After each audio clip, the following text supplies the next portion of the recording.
जैसा कि मैंने आपको पिछले वीडियो में 4 पर्वतों के विषय में जानकारी दी थी, अब मैं पुनः आपको आगे के पर्वतों के विषय में जानकारी दूंगा। वो इस प्रकार से है। अंगूठे के नीचे जो स्थान जो कहा गया है, बताया गया है, ये शुक्र का स्थान है। इतना इतना ये शुक्र का स्थान कहलाता है। शुक्र का पर्वत यदि बहुत अधिक उठा हुआ हो तो इसकी क्या कमियां होती हैं वो जरा ध्यान से सुने। अत्यधिक शुक्र का पर्वत अगर उठा हुआ है तो ऐसा व्यक्ति निश्चित रूप से थोड़ा कामुक प्रवृत्ति का होता है।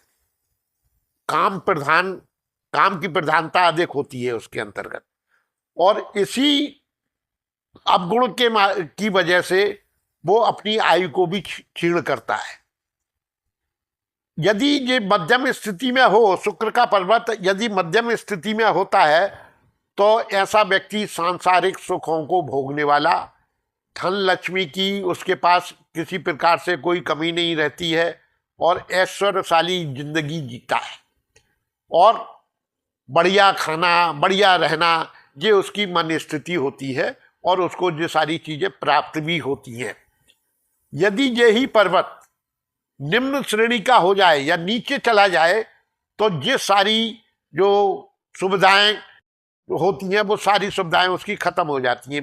मतलब उसको जो वो अच्छी सुविधा जानना चाहता है, ऐश्वर्यशाली जिंदगी जीना चाहता है, खाना अच्छा चाहता है, तो वो सारी कमियां उसके अंतर्गत आ जाती हैं। उसको बहुत मेहनत करनी पड़ती है और मेरे हिसाब से इसी पर्वत की वजह से ही सांसारिक सुख में उसके में कमी होती है।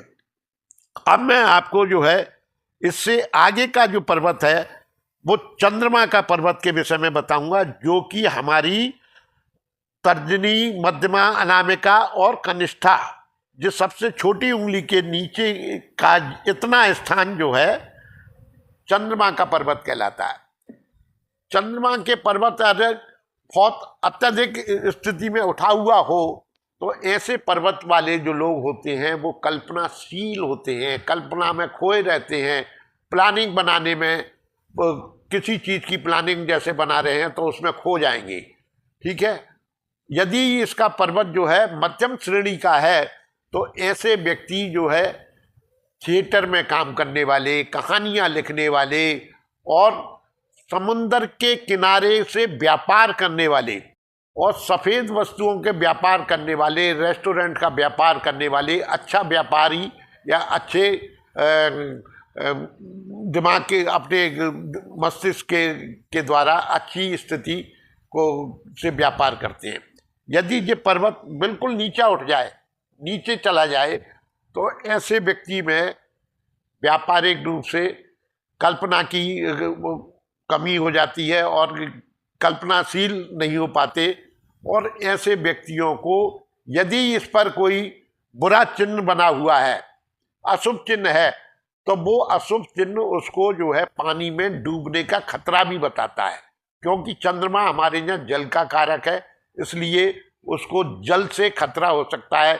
ऐसे व्यक्तियों को मैं ये सलाह देता हूँ कि भाई अगर आप तैरना जानते हो या नहीं जानते हो तो भी पानी से थोड़ा सा सावधान रहें। अब मैं इसके अतिरिक्त आपको जो है मंगल के पर्वत के विषय में बताता हूं। मंगल का पर्वत जो है आपके तर्जनी उंगली और अंगूठे के बीच का जो स्थान जो होता है, ये मंगल का वो स्थान होता है। ये मंगल का पर्वत है। मंगल का पर्वत यदि बहुत अधिक उठा हुआ हो तो ऐसे लोग जो है गुस्सैल प्रवृत्ति के होते हैं, झगड़ालू प्रवृत्ति के होते हैं। और मध्यम श्रेणी का हो तो ऐसे व्यक्ति जो है धनवान होते हैं।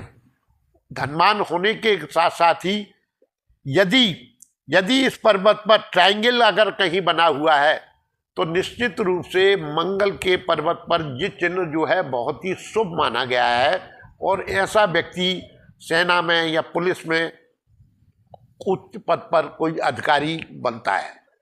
इसके अतिरिक्त यदि ये पर्वत नीचा हो गया है, बिल्कुल जो है इसकी निम्न श्रेणी की स्थिति है, तो ऐसे पर्वत वाले लोग जो है क्या है, आलसी प्रवृत्ति के हो जाते हैं और जो काम नहीं करना चाहते, मेहनत से दूर रहना चाहते हैं और किसी प्रकार से, और ऐसे व्यक्तियों को जो है कहीं अकेले में रहने में भी जैसे अकेले रह जाते हैं तो इनको भय लगने लगता है। मतलब ये हृदय से ये कमजोर प्रवृत्ति के कहलाते हैं। अब मैं आपको दो छाया ग्रह और होते हैं हमारे हाथ पर ही, राहु और केतु। राहु केतु की स्थिति ये है कि मध्यमा उंगली के इसके शनि के स्थान के नीचे ही ये राहु का स्थान है और बिल्कुल इसके सामने ये वाला स्थान जो है आपका केतु का स्थान है। राहु, यदि राहु के स्थान का थोड़ा सा हम अगर देखते हैं तो यहाँ पर जो है यदि उठा हुआ है राहु, वैसे तो राहु और केतु की जो स्थितियां हैं, शनिवत राहु और कुंजवत केतु कहते हैं। शनि जैसे फल राहु देता है और कुंज कहते हैं मंगल जैसे फल केतु देता है।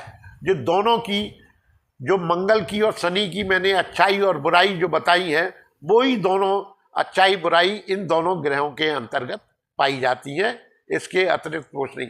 मैं यहाँ एक विशेष बात सभी दर्शकों को और जो हस्तरेखा का ज्ञान रखने वाले जो लोग हैं या हाथ देखते हैं या किसी के विषय में जानकारी देते हैं, तो मेरा उनसे एक नम्र निवेदन है कि यदि किसी हाथ में वैसे तो हर हाथ में 3 रेखाएं मुख्य होती हैं, जो कि जीवन रेखा, मत्स्य रेखा और हृदय रेखा। ये रेखाएं जन्म से लेकर और मृत्यु के पर्यंत, मृत्यु के अंत तक इसमें कोई चेंज नहीं होता, किसी प्रकार का कोई बदलाव नहीं होता है और इन रेखाओं से कोई अन्य रेखाएं निकल सकती हैं। भाग्य रेखा आपकी छोटी है तो वो भी बढ़ सकती है, सूर्य रेखा आपकी नहीं है या धुंधली है तो वो भी बढ़ सकती है। इस प्रकार के प्रयोग भी हमारे हस्तरेखा शास्त्र के अंतर्गत बताए गए हैं। पर्वतों का मुख्य स्थान इसलिए होता है कि यदि किसी की कैसी भी रेखा हो, यदि पर्वतों की स्थिति अच्छी नहीं है तो उन रेखाओं का आपको फल पूर्ण रूप से फल नहीं मिलेगा। क्योंकि जैसा कि हमारे यहाँ शास्त्रों में बताया गया है कि पर्वत क्या है, जैसा कि हम देखते हैं कि पर्वत से सारी नदियां जो है, सारा जल जो है पर्वतों से आता है और नदियों में जाता है।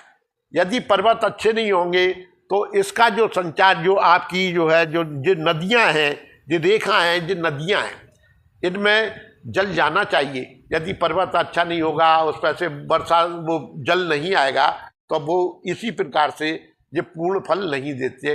इसलिए पर्वत बहुत महत्वपूर्ण है हमारे यहाँ, और पर्वतों के द्वारा ही हम हस्तरेखा शास्त्र के अंतर्गत पूरी स्थिति तभी जान पाते हैं जबकि हमारे पर्वतों की स्थिति हमको पूर्ण जानकारी हो। अब मैं आपको हाथ के विषय में कुछ प्रमुख बातें बताना चाहता हूँ। हाथ देखने का जो तरीका है उसको हमको सारी चीज़ें उसमें देखनी चाहिए। जैसे मैंने पूर्व में बताया कि हाथ का प्रकार, हथेली का रंग, उंगलियों की लंबाई चौड़ाई, और हाथ पे कई प्रकार के चिन्ह होते हैं। स्क्वायर वाला भी चिन्ह होता है, ट्रायंगल वाला भी होता है और गोल चिन्ह भी होता है, क्रॉस भी होते हैं। कहाँ कहाँ क्रॉस और कहाँ कहाँ वर्ग और कहाँ आयताकार और कहाँ पर जो है गोल, इस तरीके के जो चिन्हों का क्या क्या रहस्य है और इसके विषय में और जानकारी मैं आपको अगले वीडियो में दूंगा। यदि आपको जो मेरा वीडियो पसंद आया हो तो आप मेरे इस चैनल को सब्सक्राइब करें, लाइक करें, और यदि आपको जानकारी लेनी है तो मुझसे आप स्वयं संपर्क कर सकते हैं। नीचे मैं अपना मोबाइल नंबर देता हूं, इस मोबाइल के माध्यम से और या मेरी गद्दी पर आकर के आप जो है इस विषय से संबंधित जो भी जानकारी लेना चाहे मैं उपस्थित रहूँगा। धन्यवाद।